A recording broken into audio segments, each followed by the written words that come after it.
Serdecznie zapraszam do odcinka 63 playlisty Mroczna Historia pod tytułem Renesans okultyzmu, część 8. W poprzednim, 62 odcinku opowiedziałem o dwóch masońskich magach z XVIII wieku.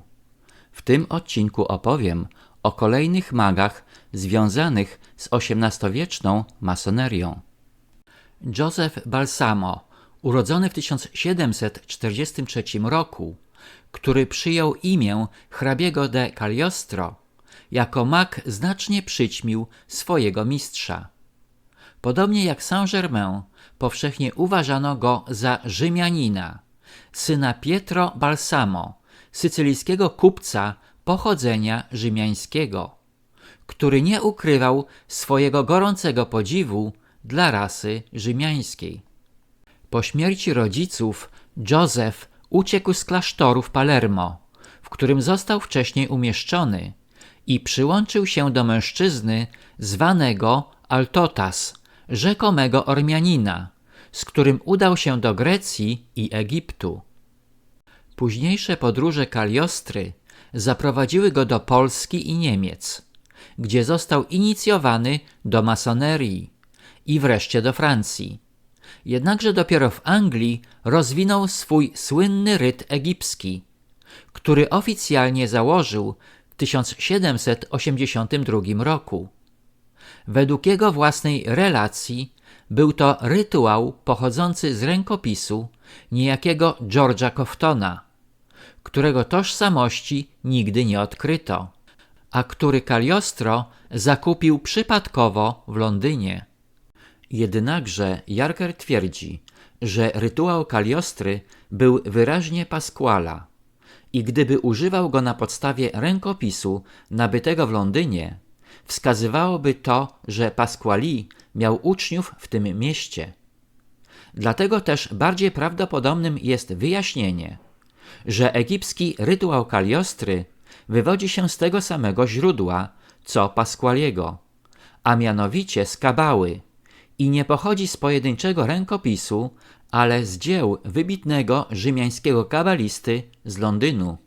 W każdym razie Cagliostro opisuje tajemniczego Coftona jako lekarza wtajemniczego w sztukę kabalistyczną i różokrzyża, który założył własny ryt, w którym zyskał miano Wielkiego Kofta, czyli najwyższej głowy Egiptu, i który zamierzał zaszczepić ten ryt w starej europejskiej masonerii. Cagliostro należał również do uczestników afery naszyjnikowej na dworze króla Francji Ludwika XVI. Prowadzona przez Ludwika XVI polityka ciągłego podnoszenia podatków spowodowała niezadowolenie i zamieszki wśród najuboższych. Aby uspokoić nastroje, potrzebny był kozioł ofiarny i do tego celu spiskowcy wybrali królową, Marię Antoninę, bogatą, otoczoną przepychem cudzoziemkę. Wyprodukowano wiele pamfletów oskarżających Marię Antoninę o rzekomą rozwiązłość, wiarołomstwo, spiski i trwonienie majątku państwowego. W celu uwiarygodnienia tych historii wymyślono spisek, w którym królowa miała rzekomo nabyć od zamożnych jubilerów naszyjnik o wielkiej wartości. W tym celu oszustka, hrabina de la Motte, zaproponowała kardynałowi de Raux pośrednictwo w zakupie drogocennego naszyjnika. Oczywiście królowa nic o tym nie wiedziała, ale kardynał zgodził się i uzgodnił z jubilerami formę spłaty naszyjnika. Hrabina podrobiła podpis królowej na umowie i kardynał przekazał naszyjnik rzekomemu posłańcowi od niej, którym był mąż oszustki.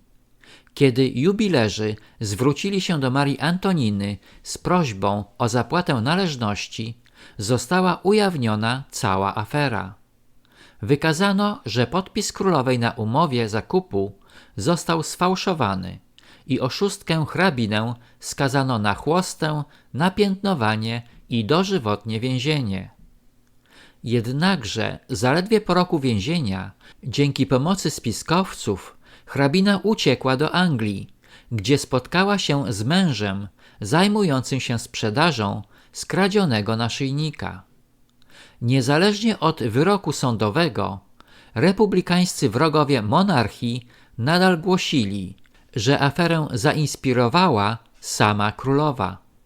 Innym wielkim magiem, przewyższającym nawet Saint-Germain i Cagliostra, był słynny szwabski lekarz Mesmer, który nadał swoje imię ważnej gałęzi nauk przyrodniczych.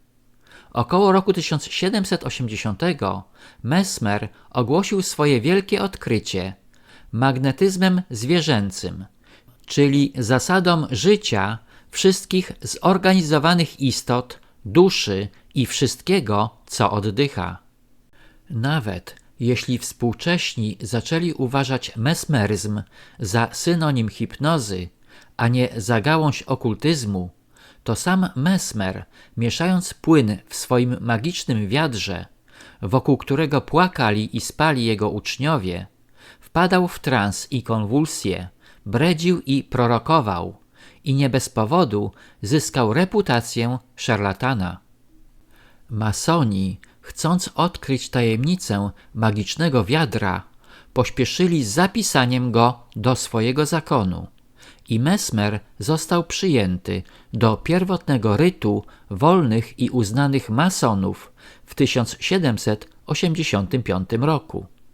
Magów i szarlatanów było znacznie więcej, jak na przykład Gassner, czyniący cuda w okolicach Ratisbon, czy Rzymianin Leon, będący jednym z bandy szarlatanów, który zarobił ogromne sumy pieniędzy na magicznych lustrach, w których rzekomo można było spotkać swoich nieobecnych przyjaciół i który ostatecznie został wygnany z Francji.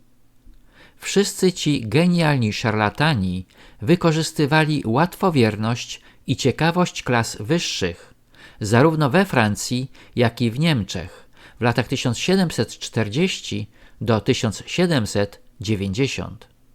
Delichet, pisząc jeszcze przed rewolucją francuską, wskazuje, że ogromne znaczenie w ich tajemnicach odgrywała dusza kabalistycznego Rzymianina o imieniu Gablidon, który żył przed Chrystusem i który przepowiedział, że w roku 1800 wybuchnie bardzo niezwykła rewolucja, po której nie będzie innej religii niż religia patriarchów. Jak wytłumaczyć tę niezwykłą falę okultyzmu i kabalizmu w Europie Zachodniej? Czy wierzyć zapewnieniom rzymiańskich pisarzy, że ani Martinez Pasquali, ani Saint-Germain, ani Cagliostro, będąc okultystami i magami, nie byli jednak Rzymianinami? Czy Sanhedryn, najwyższa rzymiańska instytucja religijna i sądownicza w starożytnej Judei, hebrajskie hieroglify i kontemplacje tetragramu zrodziły się same w mózgach francuskich i niemieckich arystokratów, filozofów czy masonów? Czy jednak istniał wpływ i bezpośredni udział Rzymian w masońskich obrzędach i praktykach okultystycznych? Czy to właśnie oni byli siłą napędową okultyzmu w XVIII wieku i kolejnych?